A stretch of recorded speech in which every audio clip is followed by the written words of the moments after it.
Variety of reasons that were quoted to us. Of course, 45% said for the extra income that the business gives them, they are joining the industry. 20% said for the self-employment opportunity. 20% said because they want to network, they want to increase their network and socialize with more people. So this is one hidden benefit of the direct selling industry that has actually emerged from the survey findings. Flexible working hours. There were several other small reasons. Low cost and low risk involved. And 2% said that because their other regular job or other source of income got a hit.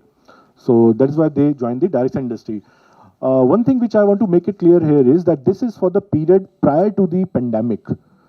So we really cannot relate the 2% figure who have joined the industry because of the job losses during the pandemic.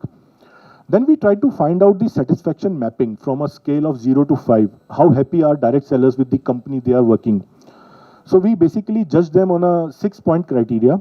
So product quality, the direct sellers have given us a rating of 4.7. All direct sellers are extremely happy with the quality of the products their company is offering to them. Product portfolio, the direct sellers have given us a rating of 4.6. I mean, us in the sense, the company they are working for, the industry. So they are very happy with the product portfolio that their companies are offering. Product pricing, they have given us a rating of 4.2. So that means they are largely happy with the product pricing that the companies have kept for their products. The compensation plan, we have been given a rating of 4.5. Training programs, 4.5. And overall experience, if you combine these 5 categories, comes out to be 4.6, which is a very good score for the industry. Now, what are the benefits that our direct sellers feel that they have been able to get after joining the business?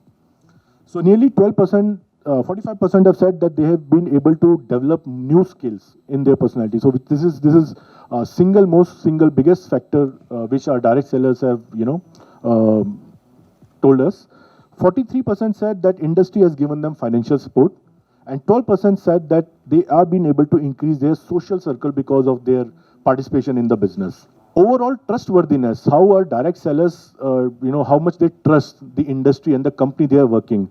So male consumers or male direct sellers have given us a rating of 7.6 out of 10, and female consumers or women direct sellers have given us a rating of 7.72. So clearly more women trust the industry compared to men. Lastly, quickly to the performance of industry in the state of Telangana. As we have been mentioning again and again, Telangana and of course the city of Hyderabad holds a very important place for the growth of industry in India. So how the industry performed in the last 2019-20, in the last financial year. So gross direct selling sales in the state were in the excess of 292.5 crores. Telangana has a share of 1.74% in the national turnover and 13.15% share in the turnover of southern states. At present, there are over 90,000 active direct sellers in the state. Now, when we say active, they are working full-time. They are devoting more working hours than anyone else. So 90,000 active direct sellers, out of which nearly 40,000, more than 40,000 are women, is a commendable figure. So with this, thank you so much. And in case you have any queries or friends from media, we will be happy to answer at the end of the show. Thank you so much.